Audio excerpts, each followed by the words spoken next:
قال الله تبارك وتعالى في القرآن المجيد والفرقان المجيد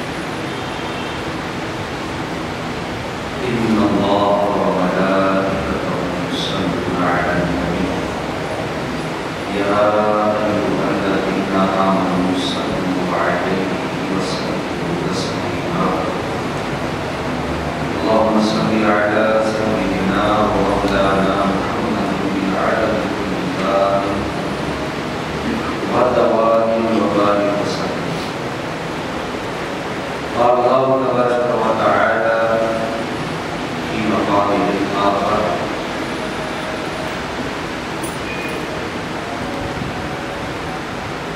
يا أيها الذين آمنوا توبوا إلى الله توبة نصوحا آمنت بالله صدق الله العظيم وبلغنا رسوله النبي الكريم الأمين ونحن على ذلك لمن الشاهدين والشاكرين والحمد لله رب العالمين. تمام احباب مرتبہ اور جوان کو سلام دلانے کے لیے اللهم صل على سيدنا ومولانا محمد بعدد كل ذات ودوام وبارك وسلم. امام مسلم نے اپنی کتاب صحیح مسلم شریف کے اندر سے واقعہ نقل فرمایا ہے کہ نبی کریم صلی اللہ تعالی علیہ وسلم ارشاد فرماتے ہیں قال اللہ نبی کریم صلی اللہ تعالی علیہ وسلم ارشاد فرماتے ہیں صحیح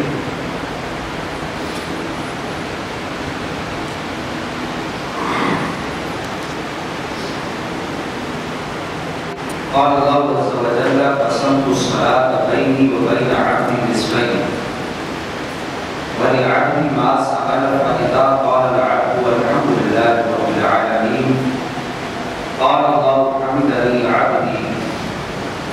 حضرت ابو ہریرہ رضی اللہ عنہ عنہ صحابی رسول حدیث کے راوی ہیں کہ نبی کریم علیہ السلام نے فرمایا کہ اللہ تعالی ارشاد فرماتا ہے یہ بات میں فرمایا کہ اللہ تعالی ارشاد فرماتا ہے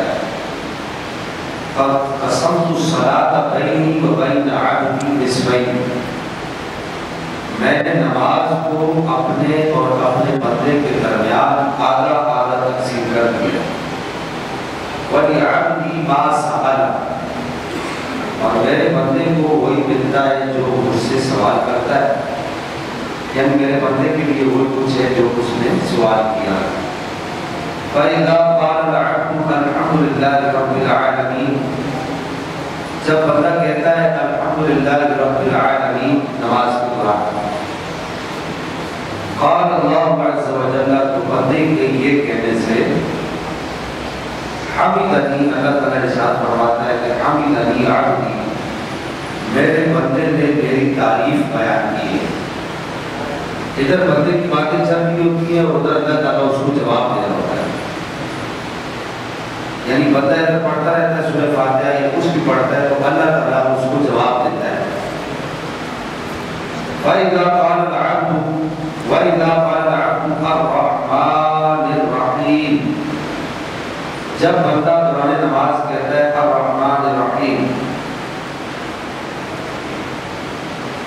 قال اللہ عز وجل تو اللہ جل مجدہ کریم اس کے جواب میں ارشاد فرماتا ہے اثنا علی عبدی میرے بندے نے میری تعریف کی ہے.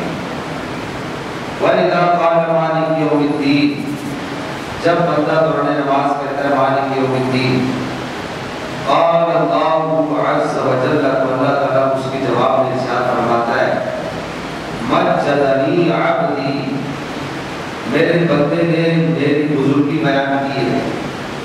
وقال مرۃ پھر اللہ تعالیٰ دوبارہ ارشاد فرماتا ہے فَوَّضَ إِلَيَّ عَبْدِي میرے بندے نے اپنے سارے کام میرے سپرد کر دیے. اب یہ بندے کی بھی ادھر سے باتیں چل رہی اور اللہ تعالیٰ کا ادھر سے کلام چل رہا ہے.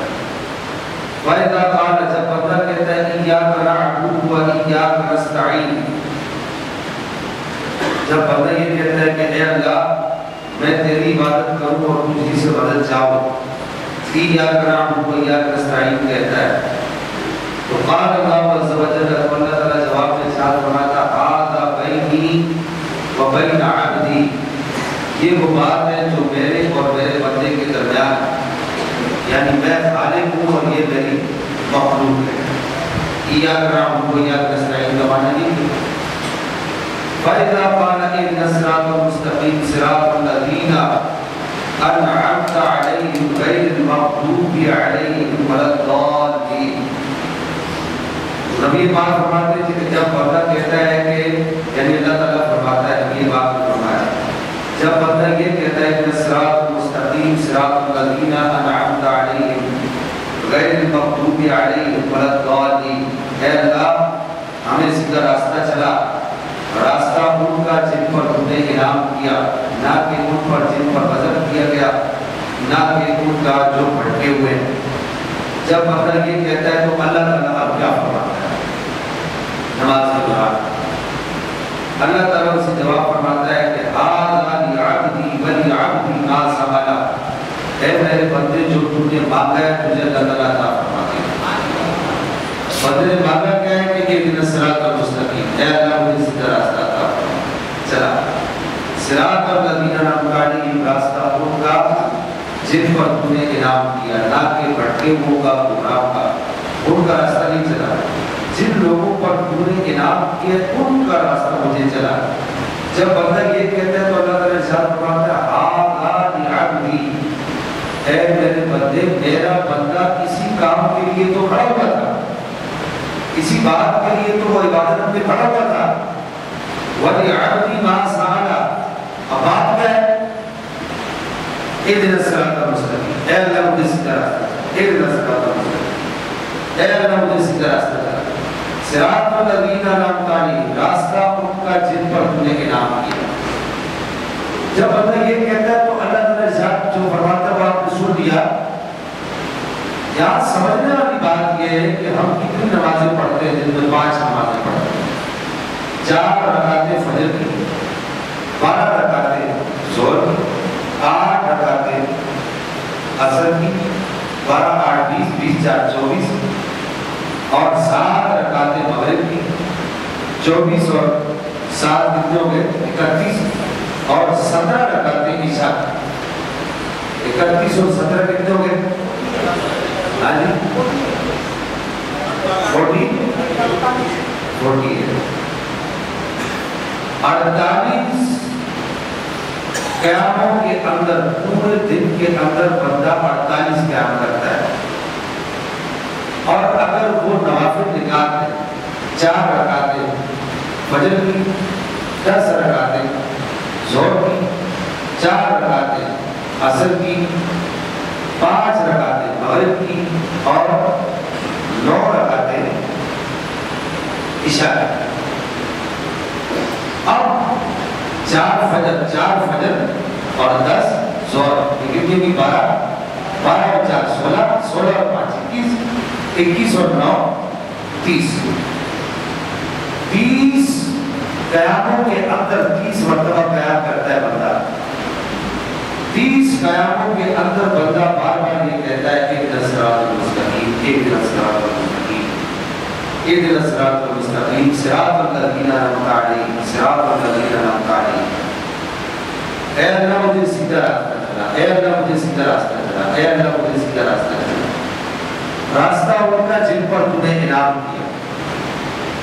سمجھنے والی جو بات ہے، یہ جو میں نے حدیث قدسی پڑھی ہے، یہ حدیث قدسی ہے، یہ کتاب ہے الاحادیث القدسیہ، اس کے اندر کم و بیش 100 سے زائد کم و بیش اس کے اندر احادیث قدسیہ کی تعداد ہے،